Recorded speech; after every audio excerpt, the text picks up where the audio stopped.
Rail बेच रहे हैं, सेल बेच रहे हैं, कोल बेच रहे हैं, एयरपोर्ट बेच रहे हैं, पोर्ट बेच रहे हैं। आप स्कूलों की हालत देखिए, उत्तर प्रदेश में स्कूल देखना अपराध है। आप स्कूल नहीं देख सकते यहाँ के। ये किया है इन्होंने 4 साल के अंदर। आप कह रहे हैं हम किसानों की आय दोगुना कर देंगे।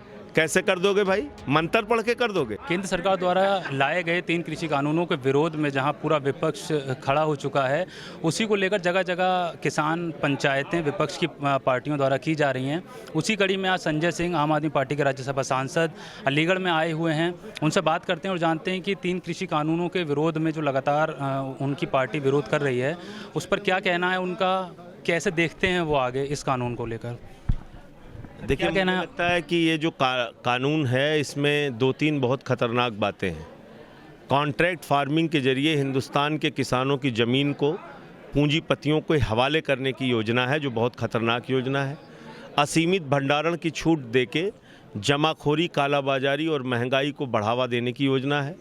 और जब इस देश के अंदर खुलेआम जमाखोरी होगी तो सस्ते में अनाज खरीद के किसान से, फल और सब्जियां खरीद के किसान से, उसको बड़े बड़े स्टोरेज में अडानी जैसे पूंजीपति रखेंगे और जब बाज़ार में उसकी कमी हो जाएगी तो महंगे दामों पर बेचेंगे।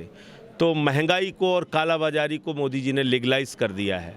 और अभी जो बजट आया है इस देश का, वो भी एक बड़ा ख़तरनाक बजट है, जिसमें 130 करोड़ हिंदुस्तानियों की संपत्तियों को बेचने का काम किया जा रहा है। रेल बेच रहे हैं, सेल बेच रहे हैं, कोल बेच रहे हैं, एयरपोर्ट बेच रहे हैं, पोर्ट बेच रहे हैं, सड़क, बिजली, पानी, LIC, बैंक, BPCL कुछ भी नहीं छोड़ा। तो मुझे लगता है कि एक ऐसी सरकार चल रही है जिसने 11 लाख करोड़ रुपए बैंकों का खाली कर दिया, जो हमारे देश के लोगों की संपत्तियां हैं उसको बेच रहे हैं। तो एक कपूत सरकार मैं इसको मानता हूं, क्योंकि जो सपूत होता है वो अपने पूर्वजों की संपत्तियां बढ़ाता है, जो कपूत होता है वो अपने पूर्वजों की संपत्तियों को बेचने का काम करता है। तो एक ऐसी सरकार के खिलाफ हम सबको एकजुट होकर, लामबंद होकर लड़ना पड़ेगा, आंदोलन करना पड़ेगा, आंदोलन जीवी बनना पड़ेगा। आंदोलन जीवियों की बदौलत ही हिंदुस्तान आज़ाद हुआ है और आंदोलन जीवियों की बदौलत ही ये तीनों काला कानून वापस होगा। इतिहास में पहली बार 5 लाख करोड़ से ज़्यादा का बजट उत्तर प्रदेश सरकार ने पेश किया कल अपना, जिसे वो सबसे अच्छा बजट बता रहे हैं अपना। आम आदमी पार्टी और विपक्ष के नाते आप उस बजट को किस तरीके से देखते हैं? देखिए, ये एक लफाजी का बजट है। 4 साल तो आपने कुछ किया नहीं, आप सोते रहे।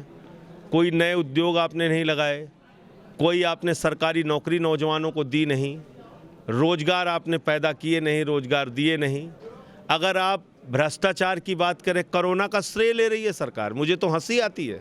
800 का ऑक्सीमीटर 5000 में ख़रीदा गया, 1600 का थर्मोमीटर 13000 में ख़रीदा गया, PP किट के नाम पे घोटाला हुआ, खाना खिलाने के नाम पे, ट्रांसपोर्ट के नाम पे घोटाला, बेईमानी, भ्रष्टाचार हुआ, और कोरोना का श्रेय ले रही है सरकार कि हमने बड़ा अच्छा काम किया।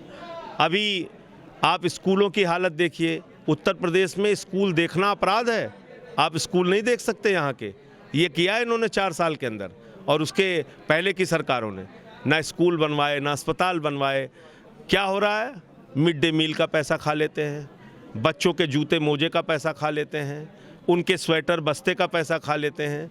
तो कुल मिलाकर एक ऐसी सरकार उत्तर प्रदेश में चल रही है जिसको ना कानून व्यवस्था से कोई लेना देना है, ना महिला सुरक्षा से कोई लेना देना है, ना रोजगार से कोई लेना देना है, न चिकित्सा और स्वास्थ्य और शिक्षा से कोई लेना देना है। तो बजट में भी ऐसी हवाई बातें की गई हैं। 4 साल में जिस सरकार ने कुछ नहीं किया, वो आगे भी कुछ नहीं करने वाली है। आप कह रहे हैं हम किसानों की आय दोगुना कर देंगे। कैसे कर दोगे भाई? मंत्र पढ़ के कर दोगे? मंत्र पढ़ के करोगे? कोई ओझा हो आप? कैसे करोगे आप? आपने डीजल का दाम बढ़ा दिया, आपने मजदूरी बढ़ा दी, सिंचाई महंगी हो गई, सब कुछ महंगा हो गया। मजदूरी महंगी, सिंचाई महंगी। मजदूरी तो महंगी होनी चाहिए, मजदूर को उसका हक मिलना चाहिए। सिंचाई महंगी हो गई, यूरिया महंगी हो गई, डीजल महंगी हो गई, कृषि की लागत महंगी हो गई। लेकिन 4 साल में 1 रुपये भी गन्ने का दाम आपने नहीं बढ़ाया। उल्टे 18,000 करोड़ रुपए गन्ना किसानों का बकाया है उत्तर प्रदेश में। और आप कह रहे हैं आप कह रहे हैं किसानों की आय हम दोगुना कर देंगे। तो कैसे आय दोगुना करेंगे आप? तो कुल मिलाकर मैंने कल भी कहा था, आज फिर दोहरा रहा हूँ कि ये एक लफाजी का बजट है, सच्चाई से कोसों दूर है, और इसमें ज़मीनी हकीकत कुछ भी नहीं है। गांव-गांव भाजपा के सांसद जा रहे हैं, मंत्री जा रहे हैं, जैसे कि मुजफ्फरनगर सांसद संदीप बालियान गए थे, उनके साथ झड़प हुई, इस मतलब पिटाई हुई है। उन किसानों का कहना है कि खा रहे हैं जहाँ जा रहे हैं, भाजपा कार्यकर्ताओं ने मारा है, किसानों का कहना है। मैं कह रहा हूँ जहाँ जा रहे हैं जूते खा रहे हैं। क्यों ऐसा कर रहे हैं? उनको नहीं जाना चाहिए। अरे भाई, मोदी जी ने पास किया है, सारे सांसद मिलकर उनको कह दें कि इसको वापस लो, हम लोग मार खा रहे हैं जहाँ जहाँ जा रहे हैं। कोई जूते से मार रहा है, कोई नारे लगा रहा है, कोई मुर्दाबाद कर रहा है। क्यों सांसदों की ज़िंदगी आप बर्बाद कर रहे हो? क्यों उनके जीवन को सांसद कर रहे हो? उनका निकलना मुश्किल हो गया है। अब क्या करें? वो हरियाणा की मीटिंग का एक वीडियो वायरल हुआ है, कह रहा साहब बहकाने का कुछ सिस्टम बता दो किसानों को। तो जो पार्टी में बंधा हुआ है, सांसद है, विधायक है, वो तो जनता से वोट लेके जीतता है। अब इन लोगों ने बेईमानी कर रखी है, अडानी से दलाली खा के कानून पास किया है, बड़े बड़े पूंजीपतियों से पैसा खा के कानून पास किया है, और उसका जूता खाना पड़ रहा है सांसद को।